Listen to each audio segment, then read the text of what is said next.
podido pensar que un joven de 37 años, abogado, iba a finalmente convertirse en el candidato del partido aprista. Y no porque sea joven, ni porque sea abogado, sino porque entre los 15 rivales políticos del partido aprista que tuvo, pues ha tenido a personajes de la vieja guardia, ¿no? Y rostros representativos y hasta casi fundadores, ¿no? De este partido, que por cierto es uno de los más tradicionales. Con el 100% de las actas procesadas, Enrique Valderrama ganó las primarias y se convierte en el candidato presidencial del partido aprista. Tras las elecciones de este fin de semana, abogado de formación, militante del Partido de la Estrella desde muy joven, y bueno, ha ganado con un total de 3.711 preferencias de su militancia. Luego siguió Javier Velázquez Quesquén, que iba en la plancha presidencial también con la hija del fallecido Alan García, Carla García, y posteriormente Jorge del Castillo. Algunas de sus propuestas, las vamos a ver a continuación, van en la línea de la agenda social, o así él lo ha llamado. En principio es la reforma de la policía, que se aumente el número de agentes de 130 a 250.000 en 5 años, control militar en las fronteras, potenciación de las Fuerzas Armadas para evitar el ingreso de delincuentes extranjeros. También habla sobre modernizar el serenazgo, reconversión de las unidades en una guardia municipal con capacidad para el uso de armas no letales de mayor impacto. También la modernización del serenazgo en la línea de la cantidad de agentes de serenos. El incremento presupuestal también en seguridad en la línea de aumentar en 150% los recursos asignados en seguridad ciudadana.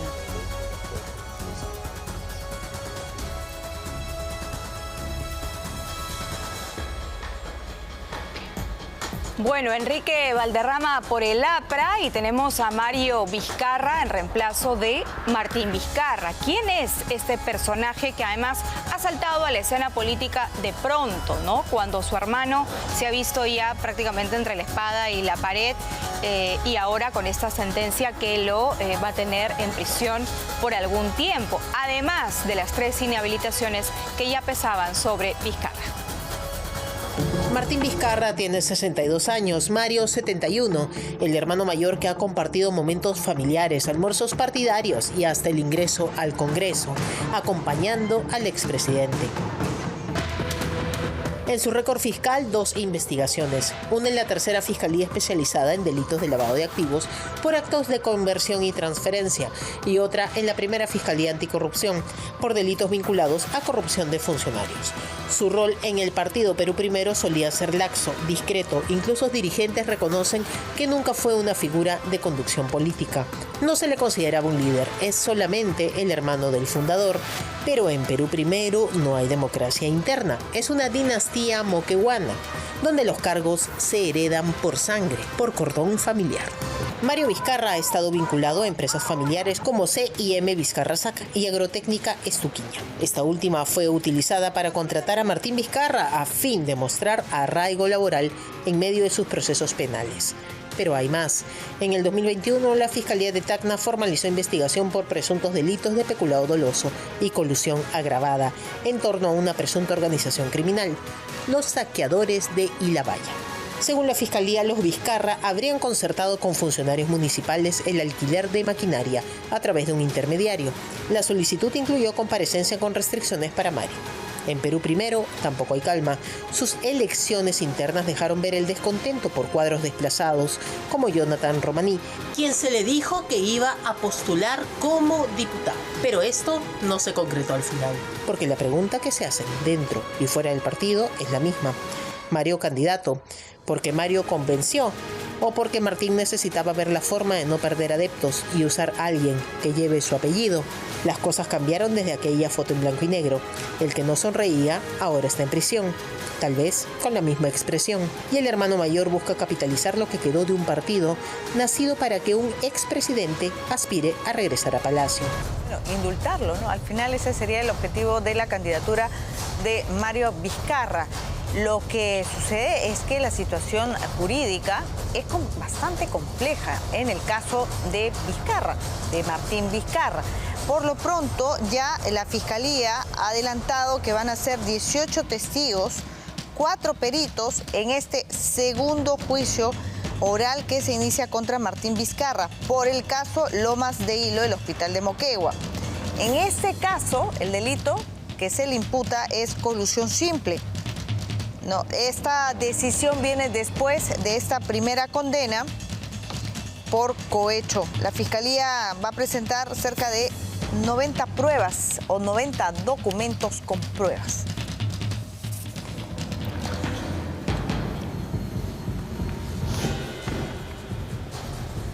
Bueno, y precisamente la Corte Suprema ha confirmado el cierre de la investigación preparatoria a Martín Vizcarra por la contratación de Richard Swing, recordemos, en el Ministerio de Cultura. Y esa contratación se hizo mediante órdenes de servicio sin que se cumpla aparentemente con el perfil profesional exigido.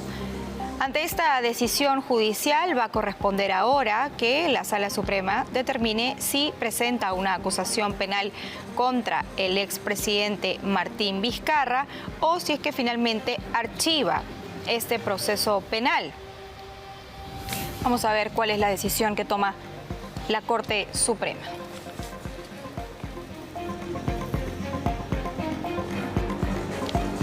Bueno, Richard Cisneros, Richard Swing, más conocido como Richard Swing, apoyó a Vizcarra, no para cerrar el Congreso de la República, pero ahora quiere ser parte de él, quiere ser senador. Ha reaparecido, ¿no? Y ha recordado algunos episodios. Conózcalo a continuación. ¿Le digo señor Swing o señor Cisneros? El tío Richard. Tío Richard. Así me conocen ahora. Es el regreso de Richard Javier Cisneros Carballido, más conocido como Richard Swing, con varios kilos de más, pero con el mismo ego y las ganas de figurar. Hace más de una década se vanagloriaba de cerrar el Congreso junto a Martín Vizcarra y ahora quiere ser parte de él. Quiere ser senador. Senador nacional por el Partido Demócrata Verde del señor Alex González. Si usted quería cerrar el Parlamento, ¿cómo ahora quiere postular?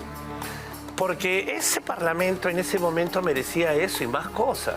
O sea, usted no es un demócrata. No me refiero a eso, porque yo creo en la disolución constitucional de un Parlamento cuando obstruye literalmente el bienestar y el futuro de la patria. Los años han pasado, pero él sigue amando las cámaras y sigue siendo un Vizcarra lover. Vizcarra creía en usted. Sí, porque un presidente no te escucha o todo un equipo de trabajo si tú no tienes pues los conocimientos políticos, porque si no pasas a ser pues un payaso que se escucha, ¿no? O de repente hacía otras cosas, ¿no? Y por eso lo escuchaban tanto. Contó cómo lo conoció y hasta hizo clic. Pero es Karen Roca quien me presenta a mí a Vizcarra. Y hacen clic. Así hacemos clic porque yo fui con la única idea de presentarle un proyecto político para que PPK pueda ganar, porque el partido de la señora Fujimori nos llevaba más de 9% en la primera vuelta. Entonces teníamos que hacer algo contundente y algo que pueda cambiar pues la comunicación política del presidente, que era Pedro Pablo Kuczynski, y de los dos vicepresidentes, que era tanto la doctora Mercedes Arauz como el ingeniero Martín Vizcarra. Richard Swing vuelve a la palestra, pero recordemos quién fue, un personaje cercano a Vizcarra que iba regalando dinero.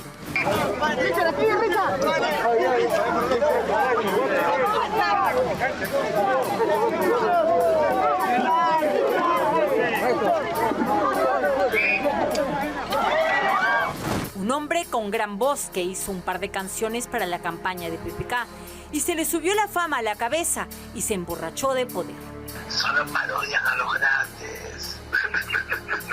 Perseguía las cámaras con un ego incontrolable. saben el día que vaya a declarar al Congreso como van a haber 5.000 periodistas. Tenía delirios de ser el centro del universo y la verdad que en su momento lo consiguió. Yo voy a sacar los audios que no han salido. Tengo 278 audios que no han salido, ¿ya? Pero ellos no los sacan, ¿por qué? Porque no les conviene, ¿no? Directamente a varios congresistas,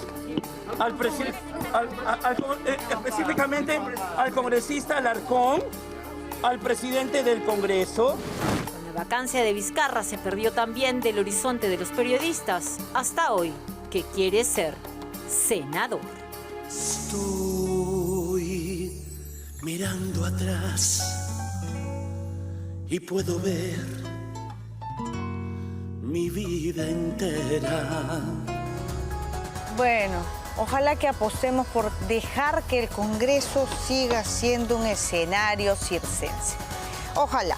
Son las 6:48. Vamos con una recomendación. Buscas el auto de tus sueños. Expo Motor lo tiene todo. Más de 50 marcas, más de 300 modelos los 365 días del año. Y por si fuera poco, el mejor financiamiento, porque además contamos con los principales bancos, cajas de ahorro y fondos colectivos, porque cada día es perfecto para estrenar un nuevo auto. Encuentra el vehículo ideal solo aquí en Expo Motor de Plaza Norte y Mall del Sur. Vamos a hablar ahora de César Acuña, porque el Ministerio Público ha solicitado 18 meses de prisión preventiva para su hermano, Óscar Acuña, quien estaría involucrado en el caso Jaliwarma Frigo Inca. Lo buscan hasta bajo las piedras y en todos los rincones, pero Óscar Acuña aún se mantiene no habido y más protegido que nunca. La clandestinidad no ha sido impedimento para que el Ministerio Público pise el acelerador en el caso Frigo Inca y pida 18 meses de prisión preventiva contra Óscar Acuña Peralta, hermanísimo del candidato presidencial César Acuña. La razón, su presunta participación en una red investigada por organización criminal y corrupción. El requerimiento fue presentado el 25 de noviembre por la Fiscalía Supraprovincial Corporativa Especializada en Corrupción de Funcionarios, que también pidió prisión preventiva para Aníbal Morillo y Milton Broca, ambos incluidos en esta trama en la que todo va saliendo a la luz. La acusación atribuye a los investigados haber intervenido en el proceso de selección y adjudicación para lograr que la empresa Frigo Inca sea beneficiada con contratos del programa de alimentación Jaliwarma. Recordemos que desde el 14 de noviembre, sobre Óscar Acuña y Milton Broca, existe una orden de detención preliminar, por lo que hoy en día están prófugos de la justicia. Mientras unos desaparecen y otros esperan, la justicia vuelve a recordarnos que en el Perú todo queda en familia.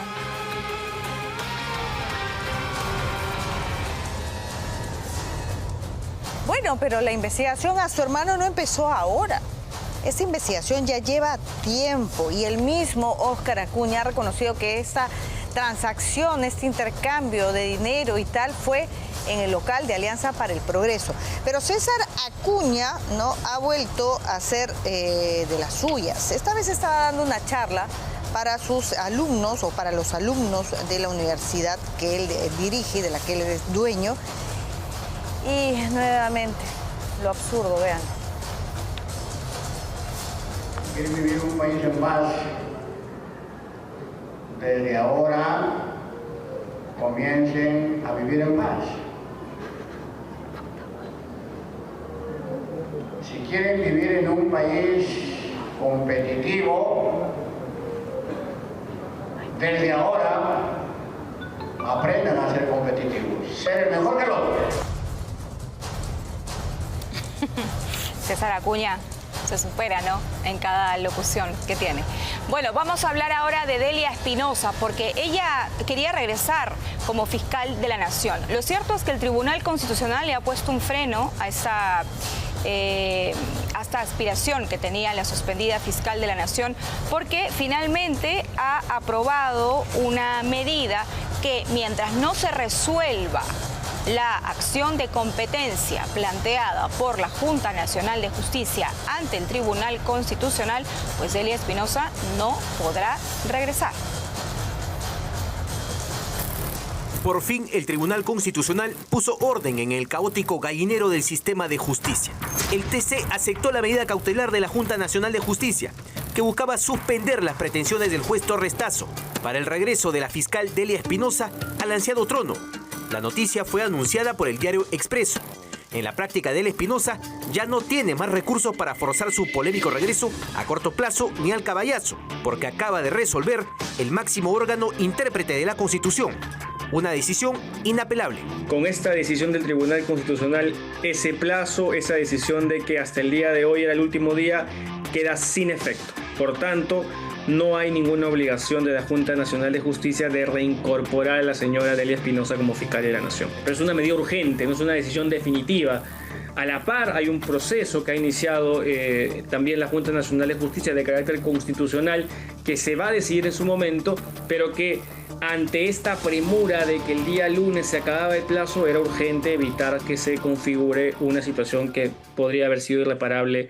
El experto Diego Alarcón recuerda que la causa y el tema de fondo de esta polémica discusión entre la Junta Nacional de Justicia y el Poder Judicial se verá en una audiencia competencial del TC, pero a mediano plazo, con los debidos tiempos y formalidades en el venidero 2026. Es un proceso complejo, es un proceso competencial que va a involucrar una serie de aristas, porque tiene que ver también con cuáles son los límites de la actuación de la Junta Nacional de Justicia versus la justicia constitucional, nada menos. Es una situación bastante compleja. Un aspecto positivo de esta cautelar que debe generar frustración en el sector izquierdista de las fiscalías es que el titular interino Tomás Alaino Gálvez podrá tener más estabilidad en su gestión, en medio de un duro panorama de criminalidad y de la curva en alza de los homicidios. Definitivamente es una medida que coadyuva la estabilidad, y en estos casos, dado el contexto que estamos viviendo, la estabilidad es un pilar fundamental.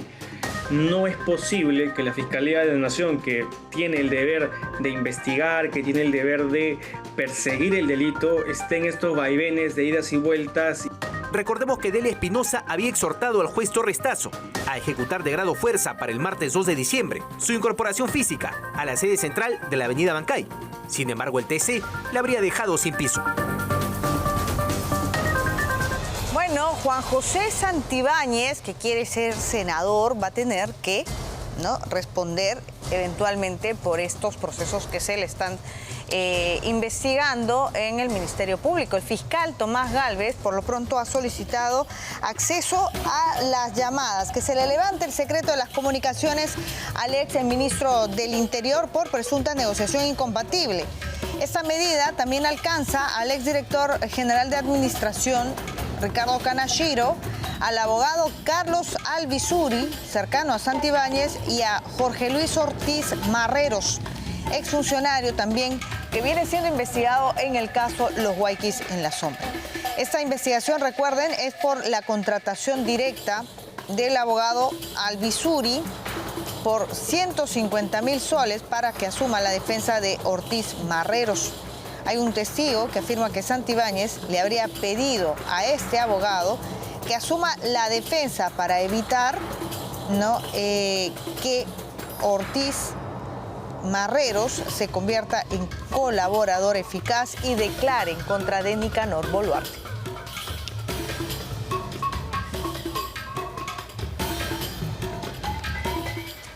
Bueno, el ministro del Interior, Vicente Tiburcio, ha anunciado una medida para luchar contra la indisciplina al interior de la institución policial. Él ha señalado que se va a utilizar el polígrafo.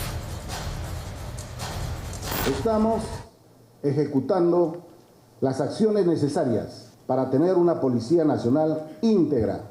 No toleramos la corrupción, no protegemos a nadie, no retrocedemos. Con estas palabras, el ministro del Interior, Vicente Tiburcio, afirma que implementará medidas firmes para eliminar la corrupción dentro de la policía. La inseguridad ciudadana es el principal reto de este gobierno y el Ejecutivo tiene claro que no se puede hacer frente a esta crisis con efectivos policiales que protejan o beneficien a delincuentes. Y para combatir la criminalidad requerimos de policías con vocación, con compromiso e integridad, porque una política también importante para nuestro país es la lucha contra la corrupción. En este sentido, el ministro Tiburcio anunció la aplicación del polígrafo para detectar a tiempo malos efectivos. Hemos iniciado la aplicación de pruebas de control y confiabilidad como el polígrafo a personal en actividad y postulantes a las escuelas de formación policial. También se conformará la Oficina de Disciplina Especial, que permite sancionar rápidamente faltas graves como ya se viene haciendo durante todo este año. De estas 1.456 derivaron en pases a retiro y dentro de ellas 570 corresponden a infracciones vinculadas directamente a actos de corrupción.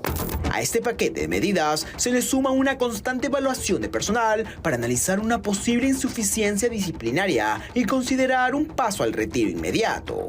La Inspectoría General opera hoy bajo el enfoque renovado de inteligencia operativa, con operativos de sorpresa, monitoreo encubierto y trabajo articulado. Se espera que este plan denominado Tolerancia Cero a la Corrupción dé sus frutos en los próximos meses y permita que la policía se consolide como la institución capaz de hacer frente a una criminalidad que lamentablemente no deja de crecer día a día. Tenemos información en vivo, incendio de último minuto se registra. Nayeli Garayar ha llegado hasta el lugar, nos informa. Adelante, Nayeli.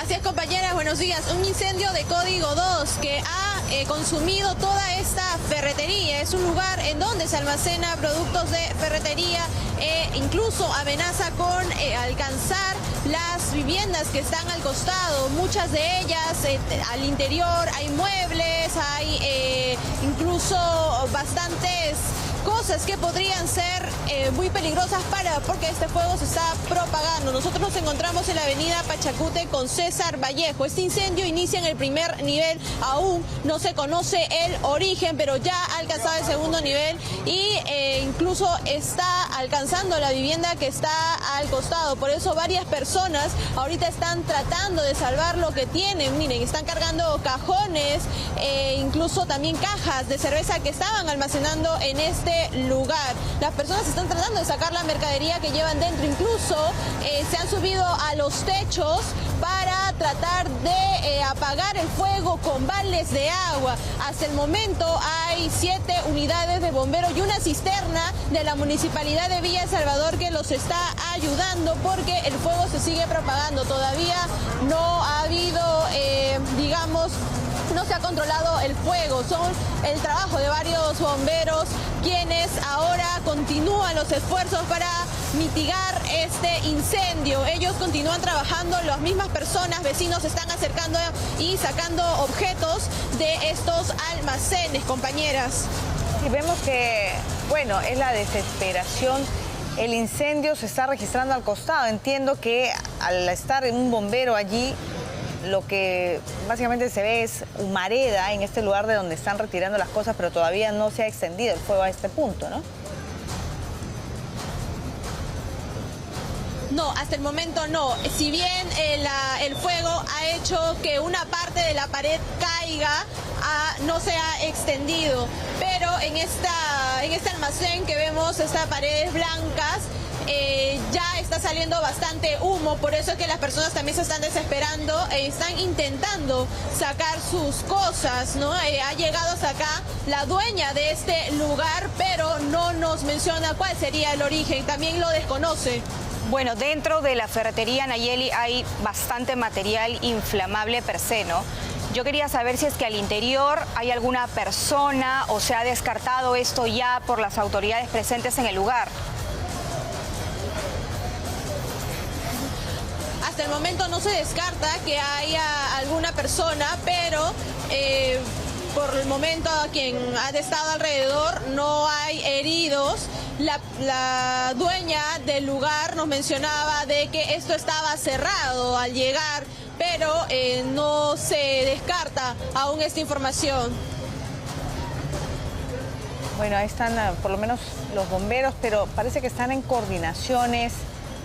¿Cómo están estos hidrantes? hay problemas con la cantidad o la presencia de hidrantes o el abastecimiento de agua, porque lo que vemos es que algunos están allí observando o coordinando, ¿no? Sí, hace unas horas los vecinos estaban pidiendo que llegue una cisterna de agua porque no se abastecen con la cisterna que vemos de la Municipalidad de Villa El Salvador. Y lo preocupante es que esta es una zona industrial, compañeras. Entonces, todo lo que está alrededor son almacenes, productos inflamables, maderas también, que eso haría de que el fuego se propague. Hay cerca, hemos visto un hidrante, pero hasta el momento se están abasteciendo solo con esta cisterna de agua. Claro.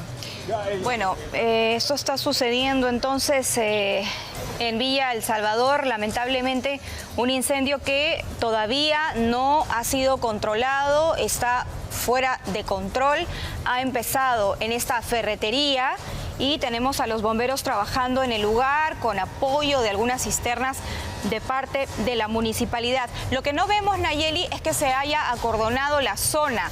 Ha llegado también la policía como para poder prestar apoyo a los bomberos. ¿Cómo se está manejando el tema de evacuación de las personas? Escúchame, no puedo suave, porque Sí, ha llegado personal de la policía, también ha llegado serenazgo acá al lugar, pero no han acordonado la zona porque son varias las personas que están intentando sacar sus cosas, todo aquí de los almacenes. Entonces no se les está prohibiendo, al contrario, muchos efectivos policiales incluso han estado ayudando a estas personas. Ahora, como vemos, los bomberos están en coordinación para atacar el foco del fuego que todavía permanece en el primer piso. De repente por la madera no podemos verlo, pero ellos están intentando atacar esa parte, ¿no? Ya que aún se está elevando las llamas hasta el segundo piso e incluso amenaza con ir a los alrededores, porque a la espalda también hay un almacén de madera. Entonces eso preocupa a quienes ahora se encuentran en el lugar, más que nada los comerciantes. Claro.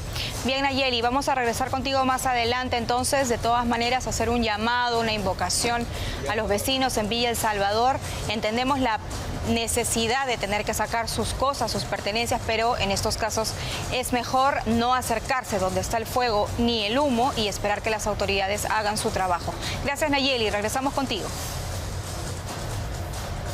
Bueno, tenemos de Fuerza Popular. ¿Qué es lo que está pasando al interior de este partido político? Porque ha surgido una nueva denuncia, ¿no? Primero se supo que se había utilizado una cámara del Congreso de la República para un mitin de Keiko Fujimori al norte del país.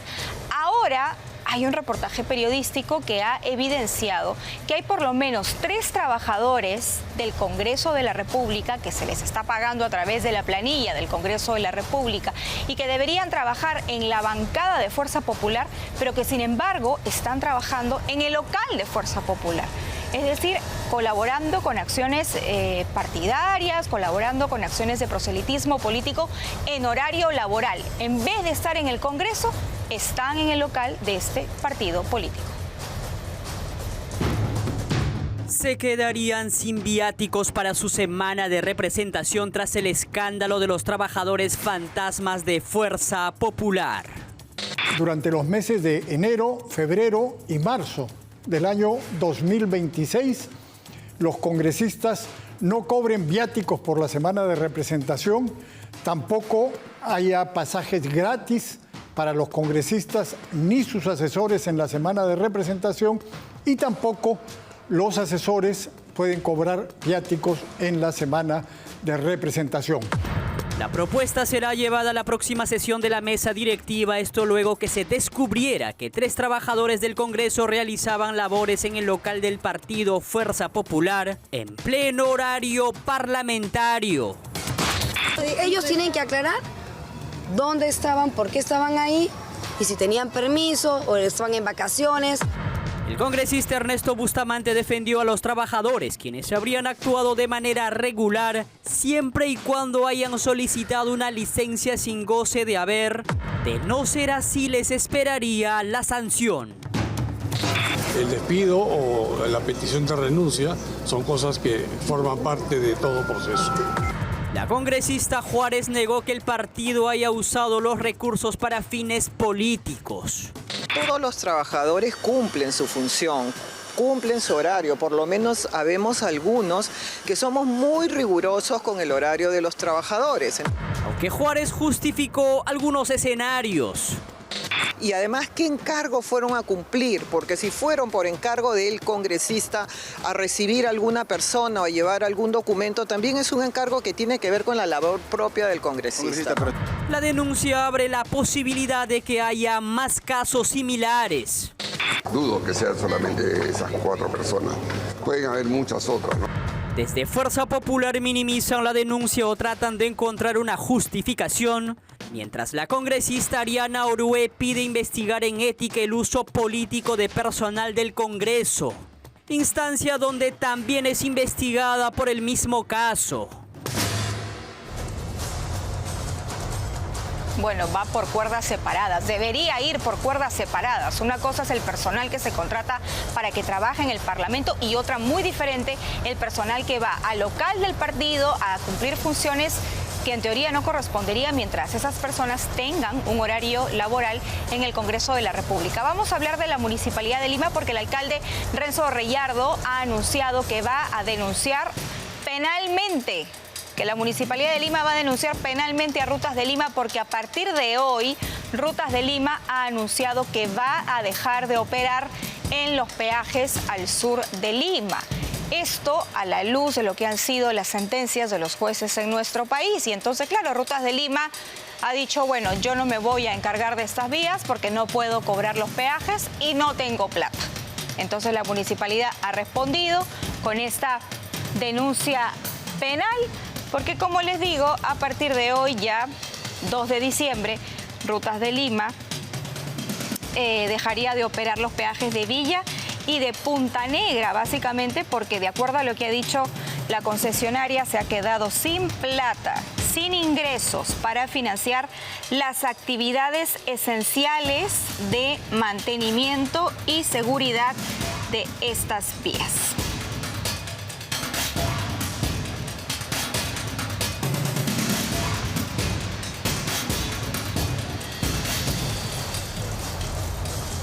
Bueno, y hablando precisamente del alcalde de Lima, de Renzo Reyardo, ¿y qué fue? ¿Qué pasó con los trenes que vinieron desde los Estados Unidos, que tenían que ponerse ya en funcionamiento? Hubo allí un desencuentro con el Ministerio de Transportes y Comunicaciones y finalmente tenemos a los vagones allí almacenados, pero sin funcionar, con la falta que hace un buen sistema de transporte en este país. El alcalde ha dicho que sí van a operar. Semáforo en verde y la promesa sobre rieles. El alcalde de Lima, Renzo Reyardo, anunció que se han iniciado los trabajos para dar marcha al funcionamiento del tren Lima-Chosica. Tal vez en el primer trimestre del próximo año, digo tal vez porque no va a depender solamente de quien habla, pero estamos haciendo los mayores esfuerzos para que eso se pueda concretar. Una ruta que abarca un trayecto de más de 30 kilómetros y que beneficiará a más de 200.000 personas. Las pruebas de servicio están a punto de iniciar. Vamos a hacer un primer traslado hasta Chosica para ver cómo está funcionando el tren, en qué condiciones se encuentra y corregir lo que haya que corregir si fuera el caso. Y esto es el principio del servicio. Por lo que desde ya se vienen iniciando las mesas de diálogo en conjunto con el Ministerio de Transportes y Comunicaciones. Hemos incorporado las mesas de trabajo a Proinversión. Tenemos toda la intención de trasladar la propiedad al MTC para que sea el MTC el que continúe con la tratativa. Por otra parte, se refirió ante la posible salida de Rutas de Lima, incumpliendo su contrato de labores de mantenimiento. Vamos a cubrir con los costos del mantenimiento, con el recojo de la basura, con los planes de señalización, con grúas y con ambulancias en la medida en que tengamos lamentablemente accidentes, esperemos que no. Incluso ya se vienen estimando los costos para el sostenimiento de las vías. Según se nos ha informado, hay una cifra que supera los 5 millones, un poco más de 6 inclusive, pero está cubierto. Y el costo que se tenga que asumir lo vamos a asumir nosotros. Donde además el burgomaestre capitalino confirmó que se ha hecho la denuncia penal a dicha concesionaria. y también una denuncia penal por abandonar el espacio que estaba en un contrato establecido. Por ahora, solo queda esperar el trabajo de las partes involucradas para que esta iniciativa no vuelva a quedarse a la mitad de la vía. Bueno, mientras tanto tendrá que hacerse cargo la Municipalidad de Lima. Vamos a hablar ahora del Congreso de la República, porque hay congresistas que definitivamente no les gusta cuando un reportero les pregunta sobre cuáles han sido los proyectos de ley que han presentado, si uno empieza a hurgar un poquito más cuál ha sido la calidad de ese proyecto de ley y, en resumen, en qué han estado trabajando pues estos últimos años, ¿no? Más aún si estos congresistas quieren lanzarse nuevamente y tentar un puesto político en las siguientes elecciones. Se molestó Kira Alcaraz cuando un periodista le preguntó, le increpó sobre su labor como parlamentaria. Se olvidó ella, además, que tiene la obligación de responder al país porque es funcionaria pública y dar cuenta.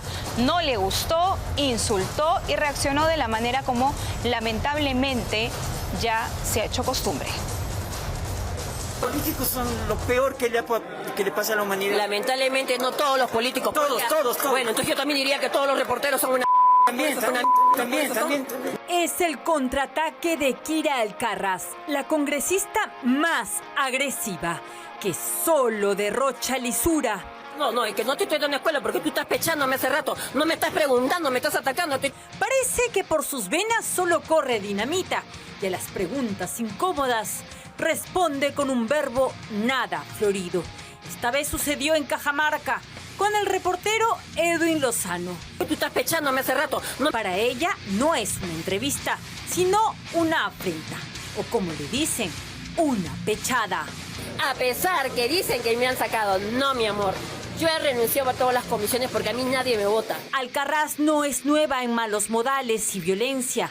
Hace poco más de un mes amenazó a la reportera de Contracorriente Maricielo del Castillo. No estoy alterada, mi amor.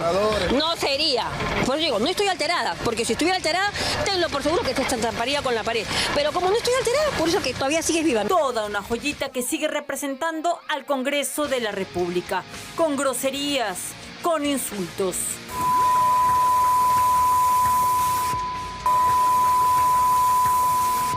Por huir hasta de las papeletas que la semana pasada le puso un policía cuando un equipo de Contracorriente también la seguía, por favorecer a su compañera de universidad, Mariela Quispe. Se está yendo. Mira, la congresista Kira Alcaraz está huyendo de la policía. Cálmese. Voy a esperar que se vaya. Ya, cálmese, por favor.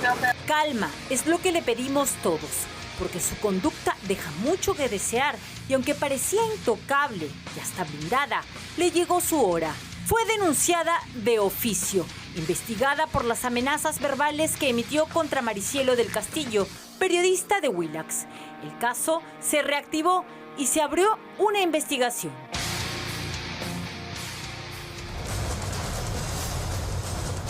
Peor que la congresista Kira Alcaraz, a mí personalmente me parece el papel que ha cumplido la Comisión de Ética en este Congreso de la República, que ni siquiera se ha escuchado, ni siquiera ha emitido una sanción ejemplar. Por eso es que los congresistas que cometen este tipo de infracciones siguen haciéndolo como si no pasara absolutamente nada, porque no pasa absolutamente nada. ¿Y a quién tenemos de presidente en la comisión? A Elvis Vergara, otra persona que también está siendo investigada por el Ministerio Público por presuntamente haber sido parte del brazo operativo en el Parlamento de Pedro Castillo.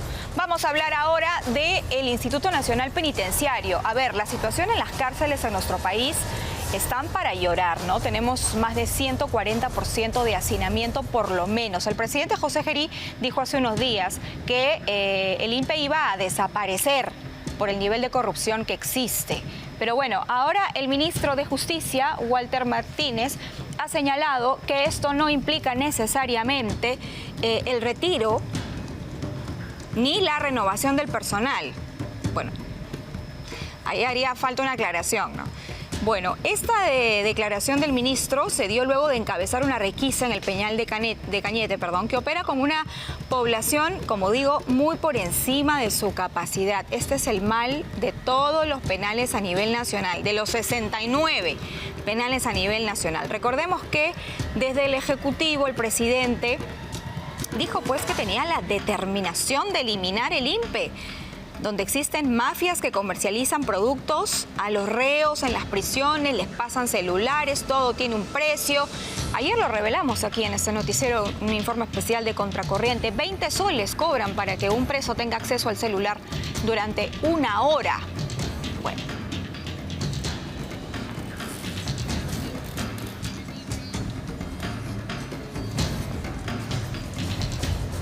Vamos a hablar de este criminal, ¿no?, que está detenido en Paraguay y podría ser extraditado en las próximas semanas.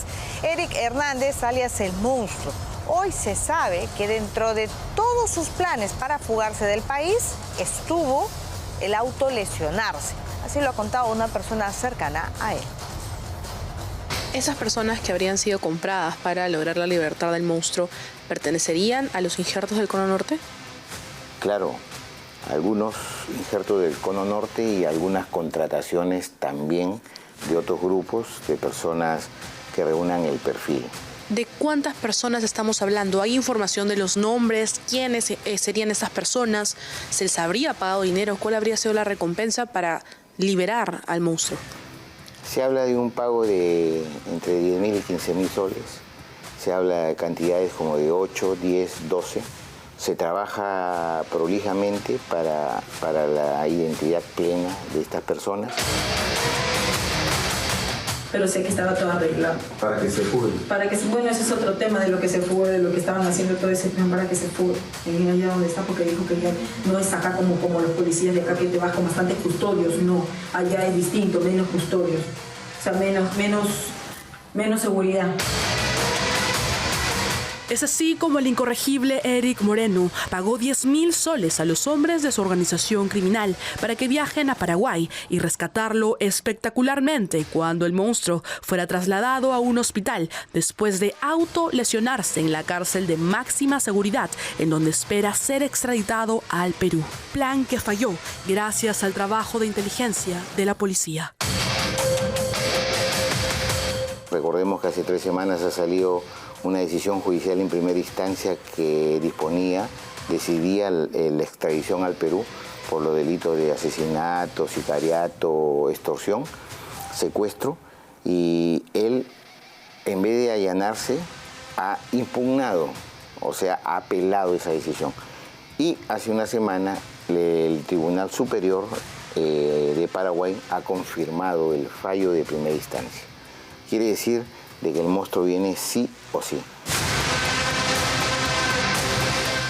Acá en el Perú, y conforme a la ley y a la Constitución, se le espera para que pague por los secuestros que ha realizado a menores de edad, a extorsiones para que pague por las muertes de los artistas peruanos de Armonía 10, de los hermanos transportistas, de los hermanos bodegueros, para que pague tanta desgracia, tanto terror y tanta zozobra que ha creado en nuestro país. Precisamente el general Óscar Arriola, comandante general de la Policía Nacional, va a estar en unos instantes más aquí en nuestros estudios conversando sobre esto último que se ha sabido del monstruo, conversando también y dando información sobre cuál es la situación en la frontera con Chile, ahora que todos estos extranjeros han querido ingresar de manera irregular al Perú. De hecho, ayer burlaron por algunos minutos la seguridad que se había puesto en la frontera, pero también va a hablar el general Óscar Arriola sobre lo que ha pasado a tan solo unas cuadras, nada más, de la casa del propio presidente de la República, José Gerí, donde asesinaron a un sujeto, a uno de los integrantes de la organización criminal conocida como Los Pulpos. Fue asesinado de por lo menos 15 balazos en plena Avenida Brasil.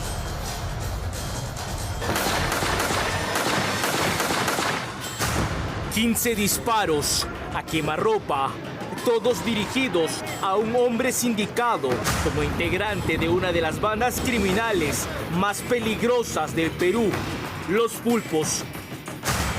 Sergio Bolaño Sarmiento fue asesinado a balazos por sicarios que no escatimaron medios para perpetrar el crimen en una de las principales arterias de la capital, la Avenida Brasil. Esta cámara de vigilancia de la Municipalidad de Jesús María registra el momento exacto en que un grupo de personas se encontraba a solo metros del objetivo de estos criminales. Segundos después, los delincuentes ejecutan su plan y huyen, causando pánico y terror entre los testigos. El señor estaba ya tirado y justo estaba dando, eran dos venezolanos. Uno era alto y el otro un bajito, pero estaban tapados. ¿Con casco? Con casco y le habían dado en el cerebro. ¿No? Y ya le estaban siguiendo por lo que veo. Y el señor justo estaba cruzando y ahí le dio. Bolaños Sarmiento tomó notoriedad meses atrás, cuando su vivienda ubicada en la avenida Perú, en Trujillo, fue dinamitada.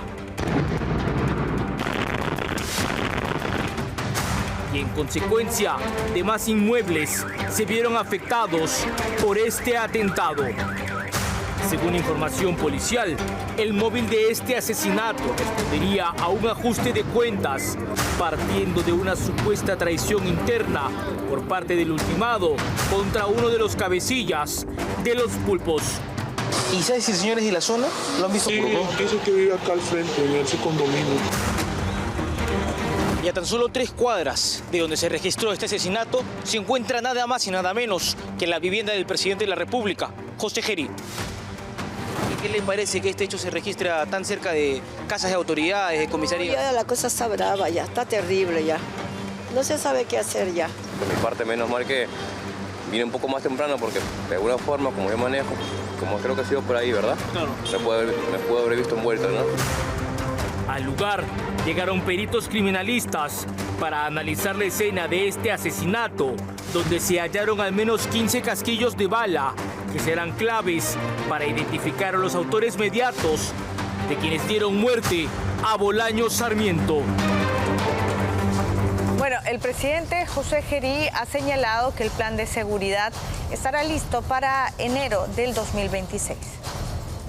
Suyo, señor Premier, no queremos un plan de escritorio, no queremos un plan que sea una tesis, no queremos un plan que te prometa cosas que nunca se van a cumplir. Queremos un plan aterrizado, donde todas las instancias que están comprometidas en la lucha contra la inseguridad ciudadana en diferentes niveles tengan una participación clara, puntual y medible en el tiempo. Hemos definido como un plazo presentar dentro de los primeros 15 días de enero el nuevo plan de seguridad ciudadana. Tenemos que dejar como legado hacia el próximo gobierno las herramientas, las armas para justamente continuar con el trabajo. Seguramente el próximo gobierno tendrá un perfil, un énfasis, pero no creo que nadie permita que la criminalidad, la delincuencia siga avanzando. Bueno, ¿cómo va el tema de aprobación del presidente José Gerí a 2 meses ya de su gestión, no? Bueno, ha subido. De acuerdo a la última encuesta de Ipsos, el mandatario alcanzó el 47% de aprobación ciudadana, mientras que un 39% lo desaprueba. 3 puntos porcentuales menos que en la encuesta anterior. Bueno, definitivamente tiene más popularidad que Dina Boluarte, ¿no? De esta manera está evaluando el país la gestión de José Gerí. Hay aproximadamente un 15% más o menos que se mantiene digamos, en silencio, ¿no? No precisa, 13, 14%, que al preguntársele no precisa.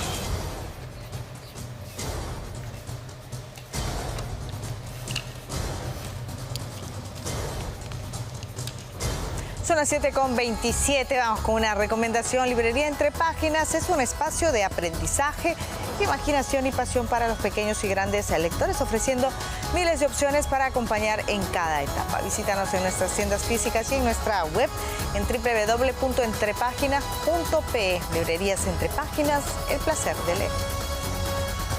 Bueno, ¿qué es lo que está pasando en la frontera con Chile? Porque hay ciudadanos de otras nacionalidades que quieren ingresar a nuestro país de manera ilegal, que no tienen documentos, no tienen ni siquiera un pasaporte. Ciertamente, esta crisis migratoria ha llegado a un punto álgido al momento que Chile cerró sus fronteras. Perú hizo lo propio. El día de ayer, un grupo de ciudadanos venezolanos, aparentemente también colombianos, lograron burlar la seguridad de la frontera de nuestro país e ingresar. Tenemos las imágenes de lo que está pasando en este punto, al sur de Perú. Descontrol total entre Perú y Chile. Con poca presencia policial en el puesto de control fronterizo, migrantes indocumentados intentaron burlar la seguridad para ingresar a territorio peruano. Con enormes maletas y bebés en brazos, los migrantes lograron avanzar en grupo y desbordar a los agentes. Rápidamente, personal de seguridad del puesto fronterizo llegó al lugar para tomar control sobre el incidente. El episodio reactivó la tensión en la frontera con Chile, donde en los últimos días se han reportado crecientes concentraciones de ciudadanos extranjeros que buscan ingresar al Perú. Pese a la declaratoria de emergencia en Tacna, gran cantidad de extranjeros solicitó ayuda, señalando que no buscan quedarse en Perú, sino regresar a sus países natales. Se espera que el gobierno actúe con celeridad en la definición de estrategias claras para el control fronterizo, a la par de esclarecimiento de los hechos que llevaron al descuido y posterior entrada de indocumentados a suelo nacional. Bueno, y la situación es crítica, ¿no? Los migrantes trasladándose sin saber a ciencia cierta cuál va a ser su destino final luego de que abandonaran Chile. Lo cierto es que se ha intentado reforzar la seguridad hasta con militares. Tenemos justamente un equipo de Willax en la zona y vamos a estar, por cierto, ampliando más y más la información sobre la crisis migratoria en el sur de nuestro país. Es una cuenta regresiva que ha puesto la carne de gallina a muchos inmigrantes indocumentados, la mayoría venezolanos, que ahora se encuentran varados en la línea fronteriza entre Chile y Perú. Una situación que preocupa a ambos países, pero nuestro gobierno no está dispuesto a dar su brazo a torcer. Y ahora, con el estado de emergencia, la presencia militar también se ha hecho indispensable para cuidar nuestra frontera. Para el senador chileno electo Rodolfo Carter, nuestro presidente José Gerí demostró haberse puesto bien los pantalones al no aceptar más indocumentados entrar a territorio peruano. Y es que la misma prensa chilena se ha dado cuenta que es inviable recibir ciudadanos que ni siquiera cuentan con documentos de identidad. Ante esto, el diputado chileno Luis Maya insiste en la instauración de un corredor humanitario. Sin embargo, el vicealmirante en retiro de la Marina de Guerra, Francisco Calisto, señala que la mejor forma de poder controlar esa situación sería convertir el límite con Chile en frontera viva, es decir, una zona poblada donde se instalen viviendas y comercio. Acá hay un tema que tenemos que terminar de desarrollar, y no solamente la frontera en el sur, sino en todas las fronteras del Perú, que es la promoción como una política de Estado de fronteras vivas y que realmente funcionen como tal. No podemos hacer descansar la solución solamente en la parte coercitiva y en la parte militar o policial del Estado. Esto es un tema que va mucho más allá de solamente la parte militar y policial, ¿no? Mientras tanto, los cancilleres de Perú y Chile mantuvieron una reunión de forma virtual para poder analizar las posibles soluciones ante un problema que ha dejado en el limbo a decenas de familias que desean salir de Chile y volver a casa. Bueno, los migrantes intentan cruzar de Arica a Tacna. En este momento se está desarrollando un comité binacional entre ambos países encabezados por los cancilleres. Dentro de las medidas que se podrían aplicar es un patrullaje conjunto entre ambos países para finalmente fortalecer la respuesta operativa y que sea, como digo, en conjunto. Ahora bien, se habla de un corredor humanitario.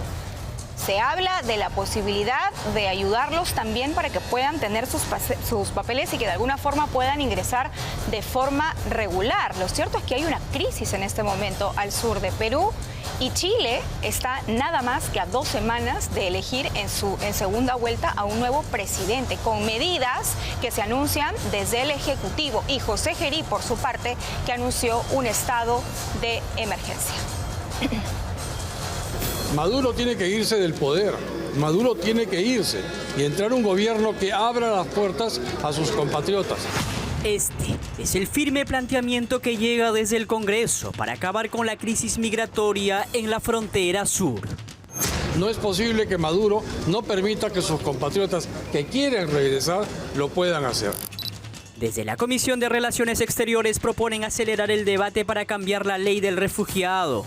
Es una ley muy permisible para el extranjero. Con el dolor de mi corazón tenemos que ser radicales porque la ola de criminalidad, la ola de inmigrantes en nuestro país ha aumentado considerablemente. La propuesta es que ningún ciudadano extranjero ingrese al Perú de manera irregular, menos usando la figura del refugiado, que según la congresista Juárez, algunos lo hacen sin pasaporte, carnet ni visa. Usan este mecanismo para quedarse en el país como ya estaría ocurriendo. Va a venir por los Juegos Bolivarianos, han llegado 1000 venezolanos y la sospecha que se está teniendo tanto de la Comisión de Relaciones Exteriores como la Cancillería es que se van a quedar muchos venezolanos bajo... ¿Qué porcentaje?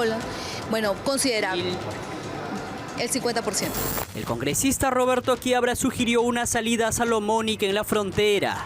Si Chile quiere solucionar el problema, Perú y Ecuador, los tres tienen que conversar. Los chilenos que pongan los ómnibus para su corredor humanitario, nosotros los custodiamos hasta la frontera con Ecuador, lo recibe el presidente Noboa y ahí se lo lleva hasta Colombia y Venezuela. Esa es una solución rápida. Vamos, Chile los embarca toditos, le pone los ómnibus, nosotros los desplazamos. Por lo ocurrido en años anteriores, pierde fuerza la creación de un corredor humanitario. Yo no creo en los corredores humanitarios, porque una vez que tú le abres la puerta para que pase el corredor, lo más probable es que la mayoría, si no todos, se queden. El gobierno tampoco cree en el corredor humanitario. El presidente Gerí no descarta tomar medidas drásticas. Va a haber una medida correctiva, voy a esperar el informe de parte de las fuerzas del orden que están desplegadas en la frontera, porque si declaramos un estado de emergencia es para que se cumpla. Se espera el restablecimiento del orden en nuestras fronteras, que tienen la mala fama de ser auténticas coladeras.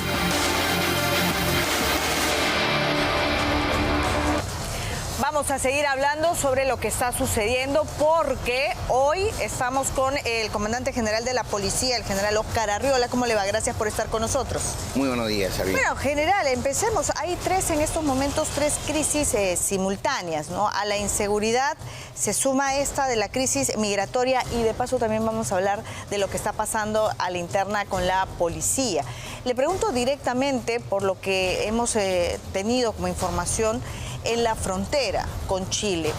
¿Tenemos hoy por hoy capacidad en la policía para cubrir la frontera o hasta qué punto? Las fronteras siempre son unos retos y unos desafíos para cualquier estado en el mundo, ¿sí? Porque una frontera son kilómetros de kilómetros. Y haciendo una revisión hace 3 días con el señor ministro del Interior Vicente Tiburcio Orbeso, por disposición del presidente José Gerí, estuvimos por ahí verificando tanto la parte de Bolognesi, ¿cierto? Desde el hito 1 hasta el 10, y luego hemos ido hasta el hito 20, para el lado de Santa Rosa, y ahí nomás tenemos como 25 kilómetros. Y después hay hasta 6 horas hasta Tripartita, pero hay unos lugares que están debidamente focalizados de paso. Lo que hubo el día de ayer fue que en algún momento, estando ahí los migrantes, se levantan y ¡brum!, toman la decisión de ingresar por los controles fronterizos de Chacayuta primero y luego por Santa Rosa, que es lo que corresponde al territorio peruano. Una vez que se produjo esto, inmediatamente se ha operado lo que ya se había previsto en el estado de emergencia y, como dice la norma, devolución inmediata. Y es lo que se hizo. En coordinación con las autoridades chilenas, por supuesto que sí. y es como si se normalizó todo. Es decir, sí tenemos capacidad para controlar los ingresos a nuestro país a través de la frontera con Chile en estos momentos. En la forma en que se viene dando esta advertencia de un paso irregular y pretendido hacia el territorio peruano, sí. Con las Fuerzas Armadas, con el gobierno regional, con los gobiernos locales del alcalde de Illarada, Los Palos, Ajá. Y las autoridades, SUCAMEC, SUNAC, Migraciones, con las cuales nos hemos reunido. Y este estado de emergencia tiene la misma estructura del estado de emergencia de Lima y Callao, vale decir la dinámica de un comando operativo, de coordinación operativa unificada, donde están todos los entes que te acabo de decir.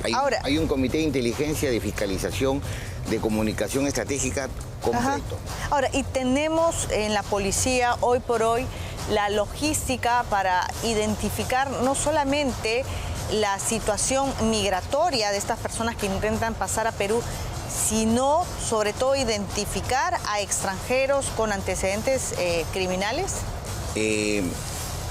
Los antecedentes criminales de los extranjeros, cuando están registrados únicamente en su país, toma un tiempo. O sea, voy al grano. Entonces, si estamos frente a venezolanos que están en Chile, o que están en Estados Unidos, o que están en España, o que están en el Perú, y son aprehendidos físicamente, vale decir capturados o detenidos, es bien difícil que Venezuela nos conteste. Primero porque están rotas las relaciones, ¿sí? Pero nosotros tenemos los mecanismos para enterarnos qué antecedentes. Ellos no lo publican, obviamente. Pero sí, cuando ellos transitaron y tuvieron una actividad criminal y fueron detenidos o en Chile, o en Ecuador, o en Colombia. O en el Perú, ¿no? O en el Perú. Claro. Que recordemos, tenemos 4.380 criminales venezolanos en las cárceles. ¿Cuántos? ¿Ya? 4.380. ¿Cómo ha crecido el número? La última vez que estuve acá eran 3.600. Claro. Y acá es el único lugar que tenemos 12 cabecillas del Tren de Aragua detenidos. 12 cabecillas. Y tenemos como 100 mandos medios del Tren de Aragua en las cárceles. Y después 900 miembros del Tren de Aragua, los otros. Ahora, con relación a aquellas personas, aquellos migrantes, ¿cuál es la dinámica que ustedes han encontrado o qué tipo de documentos son los que ellos portan? Porque desde Chile veíamos informaciones donde señalan de que hay casos donde ni siquiera tienen una identificación. ¿Esto es real? Es real, es una constante que ha habido en esta crisis migratoria, que lo denominan así los especialistas, por decir el canciller Hugo Cela cuando conversa con el presidente, y ayer se hablaba de ello, de que llegan indocumentados. Es que es parte del éxodo. Es parte del éxodo. Entonces, en este éxodo... ¿Y qué se hace en esos casos? La deportación inmediata, nada más. La deportación administrativa. Porque siendo irregulares su ingreso, registrando antecedentes, ya constituyen un riesgo al orden público. Por ende, se les expulsa. En el Perú, además, tenemos otra norma más que es muy potente. Si un extranjero, escúchelo bien, si un extranjero se niega a brindar su identificación, su documento de identidad a la autoridad que le solicita, se niega, es una causal de expulsión administrativa. Ahora, ¿hay coordinación en estos momentos en la frontera con la policía de Chile? Absolutamente, tanto con Carabineros como con PDI, que el PDI, la Policía de Investigaciones de Chile, es el que tiene a cargo migraciones, como lo era antes en el Perú, que estaba a cargo de la policía. Porque la información que llega para este lado es Chile ya no quiere tener estos inmigrantes indocumentados, con situación migratoria irregular. Y va a llegar un momento, porque este anuncio lo ha hecho un candidato, pero ¿qué pasa si llegado el momento, general, de pronto Chile decide no te voy a recibir? ¿Puede hacer eso? O sea, viene la policía, expulso a esta persona, a esta familia, y que Chile no quiera recibirlos. Ese es el segundo parte del episodio, o el segundo episodio, porque primero tendría que haber salido, ¿cierto? Tendría que haber salido de Chile. Claro. Y ahí es donde vamos a estar. Ahora, pero es muy buena pregunta. ¿Sabes por qué? Porque cuando estamos yendo pensábamos que los comicios de segunda vuelta eran ya el domingo. Y por eso era la premura. Y hemos estado por allá, me parece, jueves, viernes. Y entonces decíamos el domingo, pero no. Recién caímos allá que la segunda vuelta en Chile era el 14. ¿Cómo cambia esta fecha? ¿Por qué? Porque ya estaba la intensidad de los migrantes en sus pretensiones de salir de Chile. Entonces, si es que ya antes de, entonces nos ponemos en el contexto de que se dé esta situación mañana más tarde, que gane uno u otro candidato y que tengan la misma decisión. Entonces tenemos, como quien dice, para rato en este tema. Pero nosotros estamos firmes, tenemos este estado de emergencia y vamos a sostenerlo con la participación y el compromiso de todas las autoridades. Ha habido refuerzos por parte de la ¿Qué cantidad se ha tenido que desplegar para allá? Allá está la tercera división de caballería del ejército a cargo del general Díaz, que ha puesto a disposición, porque así lo indica la norma, para este proceso, y la policía también. Claro, pero las Fuerzas Armadas no tiene, digamos, posibilidad de detener a nadie, ¿no? Claro, pero apoya. Entonces, en cada hito, en cada lugar, en cada punto estratégico, hay las patrullas integradas. Entonces está la policía, está la Fuerza Armada y está el Serenazgo en la medida de lo posible. Pero siempre está un policía que es el que tiene que intervenir por este imperio de la ley, redactar las actas si es necesario, y esa es la mecánica. O sea, la primera acción es impedir que lleguen a Perú, que pisen suelo peruano. Por supuesto. Ahí hay toda una dinámica, porque acá está Chacayuta, que es Chile, y acá está Santa Rosa, que es el Perú. Acá, en ambos lugares, están los funcionarios de migraciones, tanto de Chile como de Perú. Entonces, el que quiere salir del Perú ya no pasa por Santa Rosa, sea chileno o peruano, y se va de frente hasta acá. Esto es un poco lo que ha pasado. Entonces, es como una oreja. Ayer lo que ha pasado es que se han pasado por el centro. Ahora, veíamos familias, veíamos niños. ¿Qué pasa en estos casos? ¿Cuál es la indicación? Usted ha estado en la zona en general y también se trata de un tema humano, es humanitario, ¿no? ¿Qué pasa con los niños? ¿Qué pasa con las mujeres? ¿Qué se hace cuando uno encuentra o se encuentra la policía con esta situación? ¿Cuál es la indicación que hay? Está en la norma respecto del tratamiento. Ahí hay, además, había obviado conversar de que hay unos tratamientos, unas conversaciones entre las autoridades de Cancillería, tanto de Chile como del Perú, y que vienen conversando, me parece, asiduamente para tratar de estar mirando el contexto del día a día. Claro, pero ¿hay módulos de asistencia ya en la zona? ¿Cuando usted ha ido, no? Sí, hay módulos de asistencia, de salud, de hecho que sí, y hay una gran cantidad de logística que además se va incrementando de una manera rápida, luminarias y todas las cuestiones no orientadas solamente a la seguridad, sino a detectar que alguien en su intento también de pasar pueda sufrir algún tipo de percance, ¿no? Claro. De contingencia. Claro. Recordemos que en la parte de acá del hito 14 y un poco más allá, hay unas zonas donde ya se han producido, inclusive, explosiones, porque hay unas zonas que todavía... ¿Todavía quedan minas? ¿Ah, sí? Por supuesto. A pesar de que habían prometido y habían... Claro, hay un desminado y todo un proceso, pero... Si a usted le dicen que acá hubo minas y ya hubo un desminado, entonces hay que tener precaución. Claro. Y un vehículo que de hecho llevaba, al decir de las autoridades, contrabando, y pasa por ese lugar, sí, se activaron las minas. Y ahí están las cuestiones. Hemos ido hasta...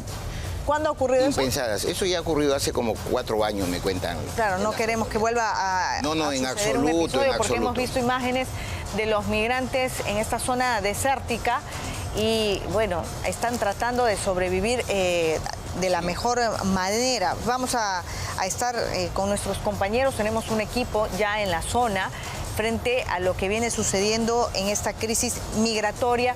Luis Sánchez, a esta hora son las 7:48. Justamente, ¿cuál es el reporte en la zona de frontera con Chile? Adelante, Luis. Están implementados en el Perú para poder expulsar a un ciudadano indocumentado. ¿Quién es el alcalde? La Ok. ¿Cómo están, compañeros? Buen día a nuestros amigos de Al Día. Nosotros estábamos conversando con el alcalde de Los Palos, quien se ha hecho presente aquí en este lugar. Nosotros nos encontramos aquí en la zona fronteriza, ¿no? Este lado es el lado peruano y para allá ustedes pueden ver el lado fronterizo, la zona de Chacayuta, ¿no? Que es la zona fronteriza de Chile. Fue justamente en este lugar, y vamos avanzando con las imágenes de Omar Chepote, el lugar donde se originó todo este problema. Pues el día de ayer, entre 40 o 50 migrantes extranjeros que estaban justamente en ese lado de la pista, ¿no? Digamos, quiero, para contextualizar toda esta parte, quiero que ando caminando lado. Sí, vamos a regresar contigo, Luis. Sí, regresamos contigo en tanto estabilizamos ese cono naranja. Sí. Ese cono naranja que está ahí es que ustedes ven ahí, marca el límite entre el territorio peruano y el territorio chileno. Atrás está la mina, toda esa parte de... Ya, detrás de este cono se encontraban estas personas, ¿no? Estas personas que estaban, pues, habían salido de territorio chileno y querían pasar a territorio peruano, y fue en el momento de un cambio de guardia donde habían pocas, solamente había una pareja de policías, que es lo que nos informan, que ellos aprovechan para poder pasar para el lado de Santa Rosa, ¿no? Para el lado peruano. Pero quiero ver que vean algunos detalles que tenemos nosotros por acá, para que vean cómo ha quedado la zona donde se encontraban los... Mientras vas avanzando, Luis, ¿te parece si respondemos justamente a esta inquietud que se ha estado repitiendo, general, con relación a que había poca presencia policial? Nuestro compañero nos dice que la información que tienen en la zona es que había una pareja de policías y que eso habría sido aprovechado. Ahí están las imágenes exacto del día de ayer, y como podemos contar, parejas son 2, me parece, pero no vamos a entrar al debate. Lo cierto es la actitud de los migrantes, a pesar de existir las reglas internacionales y de todo, sí se comprende también. Y luego volvió a la calma por la norma esta de claro. la emergencia. Acá hay una peculiaridad, y coyunturalmente ayer, que ha sido el Consejo Nacional de Seguridad Ciudadana en Cañete, hablábamos de esto también, porque en el año 2023 sucedió una situación similar. Y el gobernador regional y los alcaldes resaltaban la posición del Estado peruano en esta oportunidad, porque tuvimos un paso adelante. Entonces, cuando reaccionamos en el 2023... desde Chile también, ¿eh? Lo han mencionado. Sí, cuando reaccionamos en el 2023, ya estaban adentro. Teníamos 350 adentro y otros tantos que pusieron carpas y todo, y se armó la situación. Hoy día no. Hoy día un paso adelante, se puso todas las medidas y no pasaron.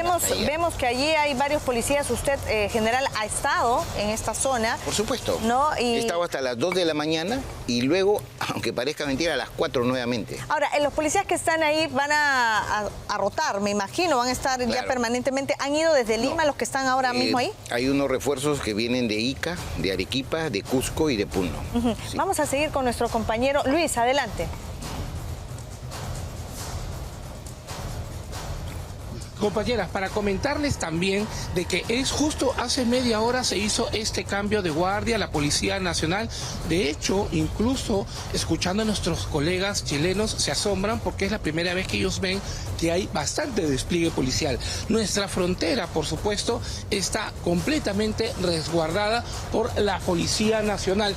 Yo ya estoy en el lado, esta parte ya es el lado chileno, donde se encontraban, justo en este lugar, es donde se encontraban los migrantes extranjeros. Es más, miren lo que tenemos por acá, calles, incluso por acá, panes con agua, ¿no? Claro. El pan que estaban comiendo, la almohada que utilizaban para avanzar en este lado, ¿no? Este es el lado donde ellos se encuentran. Y miren alrededor. ¿Dónde están ahora? Esta parte del desierto, tanto para el lado derecho como para el lado izquierdo de la carretera, y que utilizaban inclusive por las noches para intentar cruzar la frontera. ¿Dónde se encuentran ahora? Ahora se encuentran para el lado de Arica, porque luego que intentaron entrar a territorio peruano fueron escoltados por la policía peruana, especialmente a esta zona, y en esta zona fueron recibidos por los carabineros que los escoltaron hacia la zona de Chacayuta, que es la zona fronteriza, el edificio fronterizo de Chile para entrar a Arica. Por el momento la situación es mucho más tranquila. No hemos visto en toda la mañana ningún migrante que quiera, digamos, cruzar la frontera. Sin embargo, esa situación podría cambiar la mañana, con el transcurrir de las horas. Claro, estamos recién 7:53, pues. Gracias, Luis. Sino también por parte de Chile, porque ahí también están los carabineros. Compañeras. Claro que sí, vamos a estar atentos a tu señal. Bueno, general, la situación por ahora es en calma. Ahora, esto surge del anuncio de un candidato. O sea, es una crisis migratoria, ¿cree usted, generada por un tema político? Se ha politizado, pero la idea es que esto no sea recurrente, ¿no? Porque el presidente Geri se va también en unos meses. Entonces, nuevamente viene otro candidato en Chile, antes fue Colombia. ¿Qué se está haciendo para que esto sea, esta seguridad, este redoble de seguridad sea sostenible en el tiempo? ¿O qué se va a hacer? Lo primero, la política exterior siempre es presidente y canciller, ¿cierto? Por ahí no puedo. Y la seguridad nuestra, que está en los puestos de vigilancia de frontera, definitivamente ante estas apreciaciones de las informaciones y de la realidad, se toman las medidas, como esta y que lo acaba de resaltar tu periodista que tienes ahí, ¿no? Que indica... Pero sí hay una línea de trabajo en ese sentido, porque imagino que la consulta se la van a hacer usted, ¿no? Para ver... Absolutamente, y además desde antes, ¿ah? Desde antes. O sea, es por eso que se tuvo un paso adelante. Es por eso que a distingo del 23, porque ante el anuncio del candidato, inmediatamente vino la apreciación y la decisión de que esto podía... Usted menciona que el número de detenidos o presos, en este caso extranjeros, ha aumentado a 4.380. Sí, en su mayoría son, o todos son de nacionalidad venezolana. No. Hay de todo. No. Más bien, todos los extranjeros detenidos o internos en los establecimientos penales llegan a 5.300 y algo. Ajá. De los cuales 4.300 o 4.280 son nacionalidad venezolana. Son venezolanos. Sí, venezolanos. Ahora, en algún momento se habló sobre el expulsar a todos estos extranjeros que tuvieran o fueran sorprendidos en flagrancia, que fueran detenidos en flagrancia.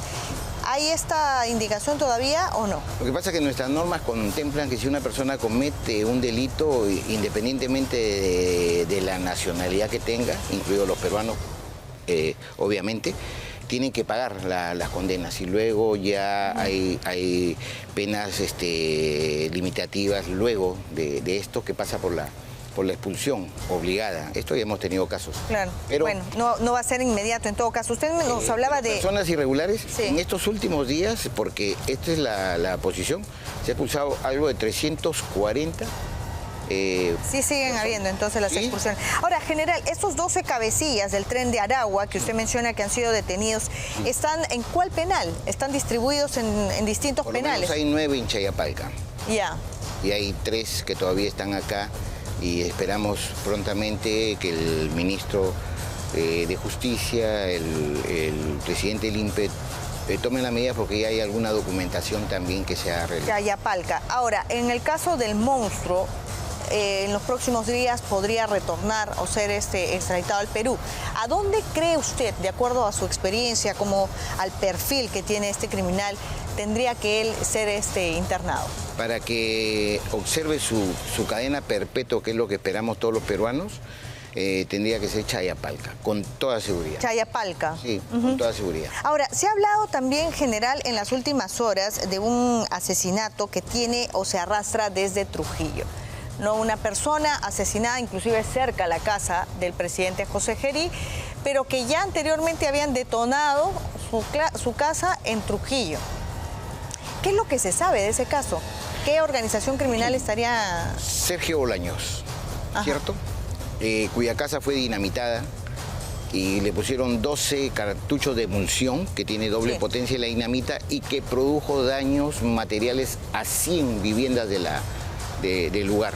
estuve ahí para verlo, increíble. Esta persona ya había estado purgando condena y tenía investigaciones y denuncias por tentativas de homicidios. Y hay una ligazón con la organización criminal Los Pulpos, también con alguna que se autodenomina Los Pepes. O sea, ya está confirmado. Es Los Pulpos, Los Pepes. Claro, Los Pulpos, Los Pepes y algunas rivalidades con la Jauría Nueva Generación. Y toda una vorágine de una actividad criminal. Y como dijimos ese día con un adagio, la víctima de ese día fue el agresor de ayer. Él estuvo purgando condenas por tenencia de armas y tiene un récord. Ahora, general, no me queda mucho tiempo, pero quiero hacerle preguntas varias. A ver, hoy que estamos en campaña electoral, ¿no? Y lo vengo escuchando en el caso de César Acuña. ¿Cuál es la situación real, por ejemplo, en Trujillo? ¿Qué pasa cuando una autoridad dice, sí, pero a mí no me han elegido para yo capturar delincuentes? Y lo ha dicho en su momento César Acuña, ¿no? Como deslindando responsabilidad y responsabilizando a la policía de lo que ocurre. ¿Qué decirle a los políticos? Porque estamos en campaña, ¿no? En este caso, por ejemplo, ¿cuál es la situación en Trujillo? A ver, ahí hay un principio de neutralidad, que debemos observar todos los funcionarios públicos con mayor razón.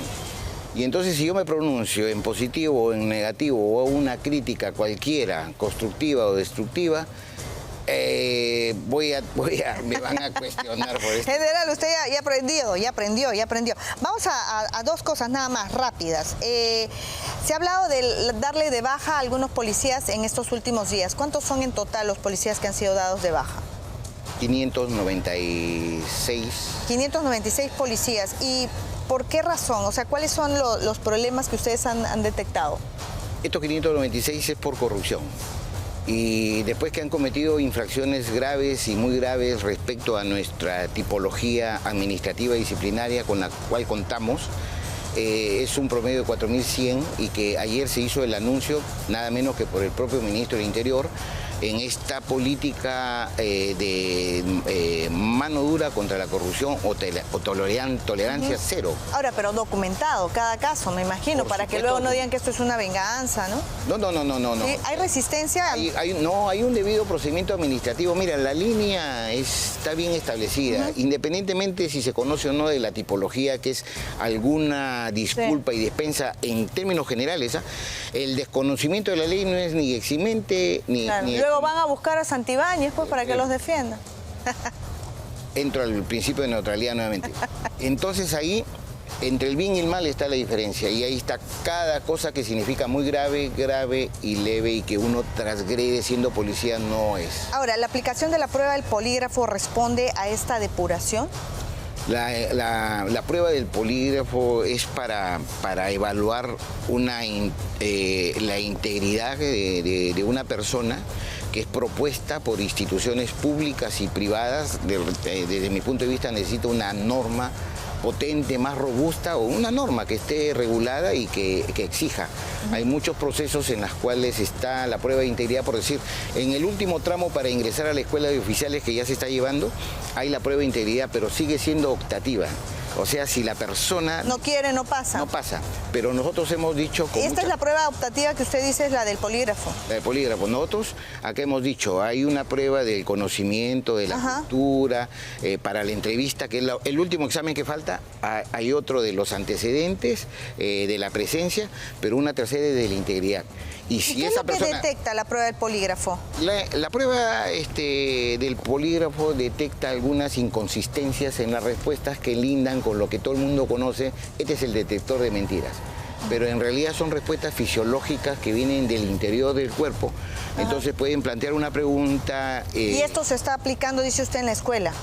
Claro. En la escuela oficial, pero es... Para el ingreso, y también se aplica para los cuerpos de policía, como lo indicó el ministro, cuando queremos formar, por decir, al grupo de extorsiones vamos a pasarle prueba de integridad. Ahora, ¿pero es referencial o es determinante al final el resultado? Es muy referencial. Ya. Muy referencial. Para los cuerpos especializados se exige el polígrafo, y uno va y está, porque si quieres pertenecer, estás invitado porque tienes capacidades, cualidades, entonces te sometes, por supuesto que sí, a la prueba que demuestra tu integridad total. Muy bien, general, muchísimas gracias. ¿Están de aniversario? Estamos de aniversario el día sábado. 27º aniversario. Y está bueno que hagan la depuración, que esta venga acompañada, como yo siempre digo, de incentivos para la policía. O sea, son 4.100, vamos con justamente las imágenes, 4.000. Un homenaje a los policías a lo largo y ancho, a los últimos que acaban de entregar su vida por rescatar 2 vidas humanas de 2 ancianos que estuvieron en el río Sisa. Vamos a verlo. Hubo un tiempo en el que el miedo invadió las calles. Pero ahí estuvimos. Fuentes oficiales de la DINCOTE confirman que ha sido capturado el líder de Sendero Luminoso. DINCOTE capturó en Lima al principal enemigo del Perú. Con inteligencia y con coraje, devolvimos la paz a una nación entera. Los tiempos cambian. El enemigo muta. Pero la respuesta es la misma. Hoy enfrentamos nuevas amenazas con la misma determinación. La policía logró la captura de alias... Han demostrado tener un profesionalismo destacable. Están a la altura de cualquier policía de otro país. Dejaron muy en alto la vara de un investigador tradicional. Cuando la policía llegó con SWAT, la policía les incautó 6 Este es un trabajo articulado entre inteligencia, DIRIN y la policía. Aunque a veces el costo es alto, siempre habrá un policía presto a servir, listo a morir por el Perú. Honor y gloria a nuestros hermanos que dieron la vida cuidando la tuya. Somos los hijos de los que vencieron al terror y somos los que venceremos al miedo hoy. El uniforme cambia, la tecnología avanza. Pero la mística es inquebrantable. Positivo, aseguramos. ¡Ante cualquier amenaza! ¡La policía siempre responderá! Estamos por ustedes. Vivimos para ustedes. Lo hicimos por el Perú. Y lo seguiremos haciendo por ti. Lo hicimos antes, lo haremos ahora. ¡Feliz 37 aniversario! ¡Feliz 37 aniversario! ¡Feliz 37 aniversario! ¡Feliz 37 aniversario! ¡Policía Nacional del Perú! ¡Feliz 37 aniversario! Policía Nacional del Perú. Por supuesto, de acá un saludo de reconocimiento a la policía. General, gracias por haber estado con nosotros. Sabemos que este sábado es el aniversario, así es que desde aquí haga extensivo a todos sus comandos. Vamos a estar en permanente comunicación. Gracias. Unos segundos para hacer un saludo a todas las mujeres y hombres que visten este uniforme y que han tenido la vocación de servicio, de defender a la patria y a la ciudadanía, inclusive con la convicción de entregar su propia vida. Un feliz 37 aniversario. Gracias, general. Ahora sí, no hay tiempo para más. Son las 8:06. Seguimos con la información con Perla.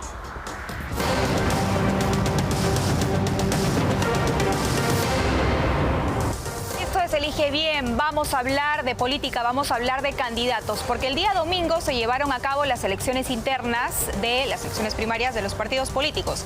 Por voto directo fueron el APRA y Renovación Popular. En el caso de Renovación Popular, Rafael López Aliaga como candidato presidencial. Y en el caso del APRA, la sorpresa y además por una victoria bastante ajustada, Enrique Valderrama es el candidato presidencial de este partido.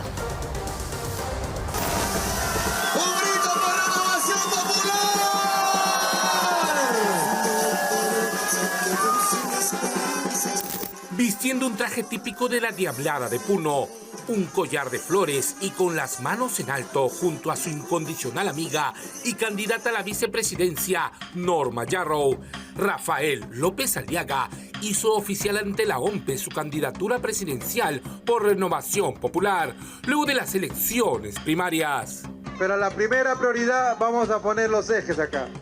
Seguridad, seguridad, seguridad. Por eso es que el Congreso de la República estamos llevando a puro experto en seguridad ciudadana.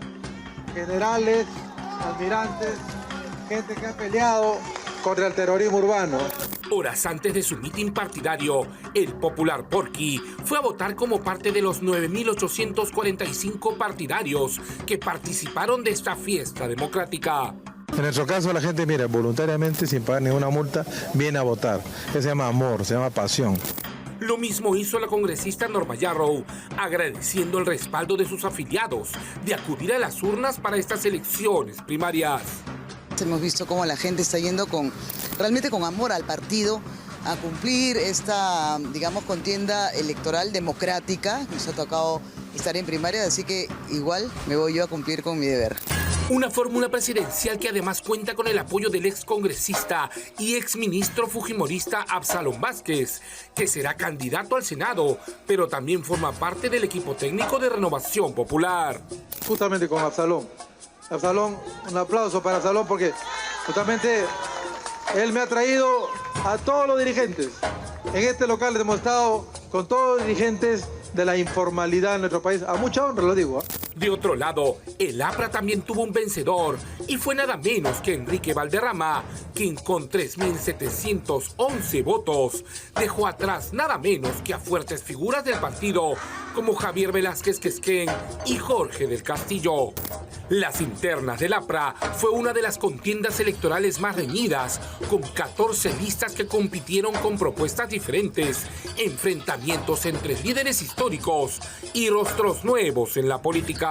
Milita en el APRA desde hace 10 años. Un nuevo rostro con el que los amantes de la estrella pretenden llegar a la casa de Pizarro después de 15 años, repitiendo la fórmula de Alan García.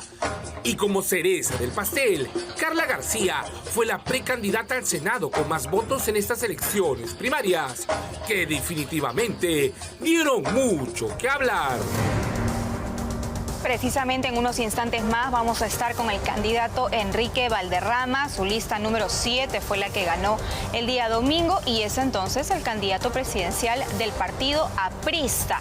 ¿Cuáles van a ser sus objetivos? ¿Qué es lo que viene ahora para él y para su plancha presidencial? Lo vamos a conocer en tan solo unos instantes. Lo que vamos a ver a continuación son algunas propuestas que ya están lanzando algunos candidatos con el propósito quizás de llamar la atención. Propuestas que algunos han denominado como populistas. Por ejemplo, la legalización de la marihuana. Pena de muerte. Eliminemos a esta gente, a estas lacras que están destruyendo y desangrando y sobre todo destruyendo a las familias peruanas. Inició el vendaval de promesas. Propuestas controversiales, unas más que otras, polémicas y hasta radicales. Carlos Álvarez tiene como caballo de batalla la pena de muerte para los criminales, saliendo del Pacto de San José. Los peruanos queremos pena de muerte para los delincuentes. Ellos no piensan en nosotros. Nosotros no tenemos por qué pensar en ellos. Y encima, con nuestros impuestos tenemos que mantenerlos con sus 3 comidas al día en las cárceles. Mientras hay niños que se mueren de hambre en el Perú. Mario Vizcarra busca el voto popular con temas sensibles. Ha ofrecido desde permitir el aborto y legalizar la cocaína. Sí, la droga más destructiva sería legal en el Perú si el hermano del lagarto toma la presidencia. El partido de Antauro Humala fue inhabilitado. Él busca ser invitado y como sea quiere cambiar la constitución.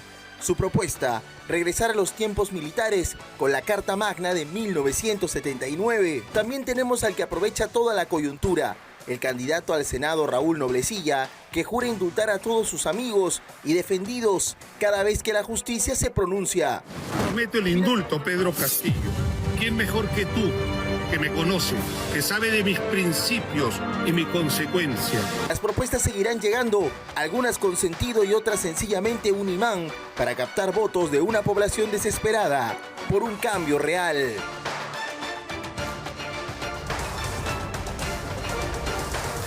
Bueno, y ojalá que estas elecciones no se conviertan nuevamente pues en plataformas de circo. Richard Cisneros, Richard Swing, ¿no? El íntimo o por lo menos uno de los privilegiados que entraba a Palacio de Gobierno en la gestión de Martín Vizcarra, vuelve a la escena pública. ¿Quiere ser senador? ¿Le digo señor Swing o señor Cisneros? El tío Richard. Tío Richard. Así me conocen ahora. Es el regreso de Richard Javier Cisneros Carballido, más conocido como Richard Swing, con varios kilos de más, pero con el mismo ego y las ganas de figurar. Hace más de una década se vanagloriaba de cerrar el Congreso junto a Martín Vizcarra y ahora quiere ser parte de él. Quiere ser senador. Senador nacional por el Partido Demócrata Verde del señor Alex González. Si usted quería cerrar el Parlamento, ¿cómo ahora quiere postular? Porque ese parlamento en ese momento merecía eso y más cosas. O sea, usted no es un demócrata. No, no me refiero a eso, porque yo creo en la disolución constitucional de un parlamento cuando obstruye literalmente el bienestar y el futuro de la patria. Los años han pasado, pero él sigue amando las cámaras y sigue siendo un Vizcarra lover. Vizcarra creía en usted. Sí, porque un presidente no te escucha, o todo un equipo de trabajo, si tú no tienes pues los conocimientos políticos, porque si no pasas a ser pues un payaso que se escucha, ¿no? O de repente hacía otras cosas, ¿no? Y por eso lo escuchaban tanto. Contó cómo lo conoció y hasta hizo clic. Pero es Karen Roca quien me presenta a mí a Vizcarra. Y hacen clic. Así hacemos clic porque yo fui con la única idea de presentarle un proyecto político para que PPK pueda ganar, porque el partido de la señora Fujimori nos llevaba más del 9% en la primera vuelta. Entonces teníamos que hacer algo contundente y algo que pueda cambiar pues la comunicación política del presidente, que era Pedro Pablo Kuczynski, y de los dos vicepresidentes, que era tanto la doctora Mercedes Arauz como el ingeniero Martín Vizcarra. Richard Swing vuelve a la palestra, pero recordemos quién fue, un personaje cercano a Vizcarra que iba regalando dinero.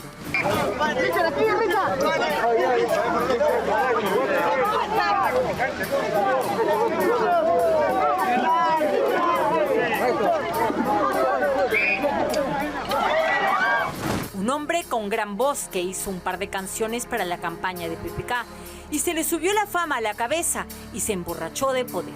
Solo parodian a los grandes. Perseguía las cámaras con un ego incontrolable.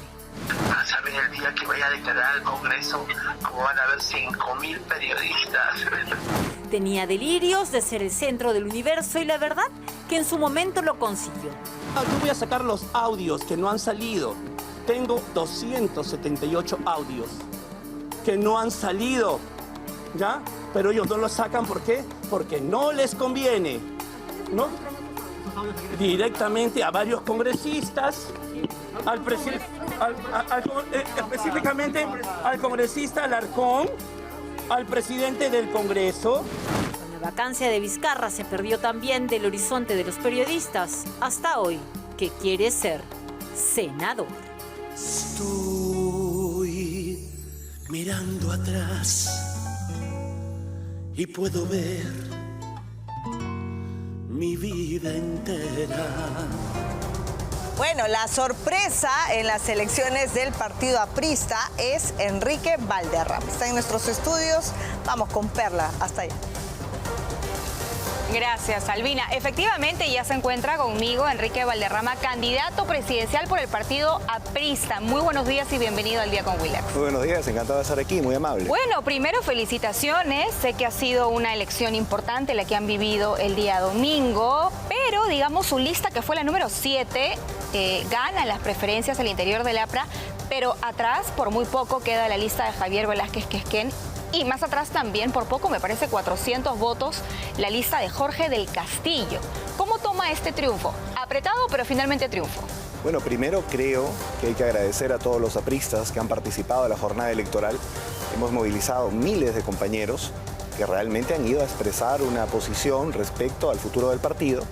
Y creo que hay que tomar nota de los resultados. Ha habido fundamentalmente 4 fuerzas que tienen un respaldo importante dentro del partido, cada una con sus características, cada una muy respetable. Hemos tenido una ligera ventaja.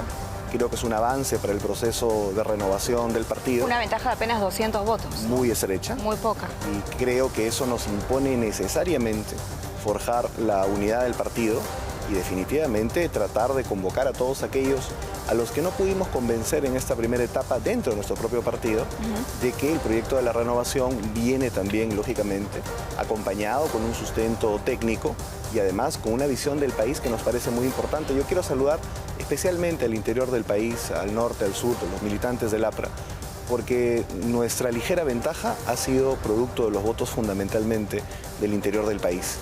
Tumbes, por ejemplo, ha sido un respaldo muy amplio. En Piura hemos tenido un respaldo importante. En el mismo Lambayeque, si bien lógicamente no hemos ganado, porque Javier tiene un liderazgo importante en el partido allá. Hemos tenido algunos votos muy interesantes de algunas zonas como Chongoyape, donde hemos ganado, por ejemplo. ¿En Lima cómo quedaste? La Libertad ha sido, creo, un triunfo importante. ¿En Lima? En Lima metropolitana hemos obtenido, creo, un respaldo interesante, importante, pero hemos sido, me parece que terceros en Lima. En Lima ganó, me parece, Del Castillo, ¿no? Sí, Jorge del Castillo. La lista del Castillo. Exactamente. Y bueno, hay que tomar esto con la radiografía que manda el soberano, digamos, elector. Creo que hay que tender puentes con todos aquellos que han apoyado otras perspectivas, no solamente dentro de esas 4. Yo, por ejemplo, menciono aquí, además de mi buen amigo Hernán Garrido Leca, que ha mandado un audio público reconociendo los resultados y además felicitando la fórmula que finalmente ha ganado. Los demás contendores, Jorge del Castillo, por ejemplo, ya le envió un mensaje saludándolo por este triunfo o felicitándolo. Estoy seguro que eso va a llegar, absolutamente. Carla García, por ejemplo, ya se comunicó para felicitarlo. Aún no, pero estoy seguro que eso va a suceder. Creo importante destacar, por ejemplo, en cuanto a candidatos, Hernán Garrido Leca, le decía, está Juan Carlos Sánchez Montes de Oca, que representa también una tendencia en el partido, también ha expresado saludos públicos. Rafael Ceballos, que tiene una votación interesante en algunos lugares, como en La Perla, por ejemplo, en el Callao, también lo ha hecho. Y bueno, guardo un agradecimiento además público a Lucho Negreiros, que es una figura icónica del aprismo desde la perspectiva de izquierda democrática, sindical, que ha hecho lo propio, igual al ex canciller de la República, al compañero Luis González Posada, que creo que fue el primero en hacerlo. De acuerdo, sí. El partido va a ir en un proceso, ¿no?, que estoy seguro, de conversación, de diálogo, donde definitivamente vamos a sumar voluntades para construir lo que tiene que ser un mensaje de cambio social, evidentemente en el marco de la atracción, de inversión, de la apertura comercial, pero en donde tengamos sin duda un enfoque en las propuestas dirigido a los sectores populares del país. Creo que eso es básico. Tenemos justamente en la pantalla, no sé si lo podemos agrandar por favor, la manera como se ha votado el interior del partido, ¿no? La lista, la fórmula 7, que encabezaba Enrique Valderrama, el 28% de votos, seguido de Javier Velázquez Quesquén con un 26% poquito más, y Jorge del Castillo un poco más atrás, 19% aproximadamente, pero entre uno y otro habían como 200 de diferencia entre Valderrama y Javier Velázquez Quesquén, y luego con Jorge del Castillo 400, lo que me lleva a hacerle la siguiente pregunta: ¿qué es lo que viene ahora? Porque una cosa es competir a la interna de un partido, claramente usted con su lista se ha impuesto, pero ahora lo que toca es articular, porque finalmente usted va a representar ya no a la lista número 7, sino a todo un partido, en este caso el APRA. Absolutamente. Desde el punto de vista, sin duda, conceptual y de narrativa, tenemos que hacer una convocatoria más amplia de los intelectuales dentro del partido, donde tenemos un espacio, creo, importante con aquellos que nos respaldan, pero hay muchos más que hay que convocar, profesores universitarios. Dentro del espacio técnico, nosotros hemos abierto el debate público, digamos, con la propuesta de la agenda social. Creo que eso ahora hay que armonizarlo y hay que complementarlo y hay que llevarlo, digamos, a otro nivel, con otra organicidad, coordinando con la Comisión Nacional de Plan de Gobierno, que dirige el compañero Renan Núñez, que estoy seguro que vamos a trabajar en ese sentido. Dentro de lo operativo hay muchos apristas que han movilizado para diferentes listas y yo creo que cada uno de ellos tiene que ser convocado, hay que conversar para luego hacer un esquema unitario de movilización. Creo que en cuanto a la comunicación también hay que sumar plataformas digitales, hay que sumar, digamos, todos estos esfuerzos en concertación para luego entrar a lo que tú planteas, hacia el país con un mensaje concreto dirigido a determinados segmentos importantes. Creo que el APRA tiene que hablarle a los trabajadores, creo que debe ser el frente de los trabajadores, volver a una posición moderna de izquierda democrática, evidentemente hablarle también a los jóvenes, a las mujeres, hablarle a los emprendedores, a los productores del campo, y además validar nuestras propuestas con el tejido social concreto. Por ejemplo, una reunión que creo que una reunión importante y fundamental, por ejemplo, sería con el gremio de los transportistas o con gremios de la pesca artesanal, que creo que están abandonados hoy día. Nos dice esta mañana de izquierda democrática. ¿Qué significa para usted izquierda democrática? Yo creo que es una posición que impugna sin duda los excesos de la izquierda marxista radical, pero que evidentemente cree en la justicia social y en cambios que definitivamente tenemos que hacer, no como un Estado empresario, sino una visión moderna en donde definitivamente el Estado tiene que cumplir un rol regulador fomentar soluciones de mercado para definitivamente tratar algunos temas que en el país están pendientes, como el asunto de la salud pública, alrededor del costo de los medicamentos, por ejemplo, sin llegar necesariamente a opciones de regulación excesiva. Bajar el costo de los medicamentos. Creo que es un pedido ciudadano bastante grande. En general, mejorar la salud pública. En el recorrido que hemos hecho por algunos pueblos en el norte y en el sur del país, parece casi un pecado enfermarse más allá de la 1 de la tarde, porque encuentras el centro de salud cerrado. Mira la saturación que existe en los hospitales, por ejemplo. Creo que además de infraestructura hay que hacer definitivamente una gran reforma, un gran impulso del nivel de atención primario. Ahí tenemos un plan muy interesante que ha preparado Elsa Mantilla y José Calderón llamado Pronta Atención, que son especialistas. José Calderón ha sido viceministro de Salud, por ejemplo. Nos acompaña un equipo profesional muy interesante. ¿Qué instituciones, por ejemplo, considera necesarias para proteger la democracia en este país? Nos habla de una izquierda más moderada, de una izquierda más democrática, moderna, pero ¿qué instituciones serían las que usted considera vitales? No, yo soy absolutamente un demócrata, creo que hay que rechazar y pedir además que tanto la historia juzgue cualquier intento de golpe de Estado, como por ejemplo estamos viendo ahora el del 2019 del señor Vizcarra. O sea, de llegar a la presidencia no indultarías a Pedro Castillo ni a Martín Vizcarra. De ninguna manera, de ninguna manera. Yo no creo en indultos, creo para absolutamente nadie. Creo que hemos tenido en eso una posición democrática, sobre todo contra gente que intenta pervertir el orden constitucional. No, la izquierda democrática más bien es la tradición histórica del APRA que ha defendido siempre la democracia y que se ha plantado más bien frente a opciones que han querido hacer su perspectiva, creo equivocada, de justicia social con un camino corto. Creo sí que el país sí necesita definitivamente algún impulso a la pequeña producción popular, por ejemplo. Las MIPES sienten que están abandonadas por el Estado y que por lo tanto incluso la formalidad no es una opción para ellos. Los productores del campo sienten también que no hay ningún tipo de diferencia entre que existiese o no existiese un Ministerio de Agricultura, por ejemplo. Los pescadores artesanales, digamos en sus tensiones que tienen alrededor del Ministerio de Producción o las gerencias regionales dedicadas al tema. Hay toda una agenda que siento que no se está tratando por el Ejecutivo, por los últimos ejecutivos y menos por el Legislativo, ¿no? Básicamente. ¿Qué opinas sobre estos 2 primeros meses de José Gerí? Si bien es cierto es un gobierno de transición, le ha caído el encargo por sucesión constitucional, pero ¿cómo ve estos 2 primeros meses el planteamiento que está haciendo actualmente quien ocupa la presidencia de la República sobre temas muy sensibles como por ejemplo inseguridad ciudadana y control de fronteras? El tema es que es muy pronto para hacer un análisis respecto a eso. Hemos visto que la experiencia de los estados de emergencia no es que haya sido muy efectiva. Es cierto también que las medidas de Boluarte eran mucho más aisladas que las medidas que existen ahora. Vamos a ver cómo este tema evoluciona. Creo que la presidenta Boluarte, con su frivolidad y un gobierno marcado sin duda por la ineficiencia e indicios de corrupción, creo que ha dejado una valla muy baja también.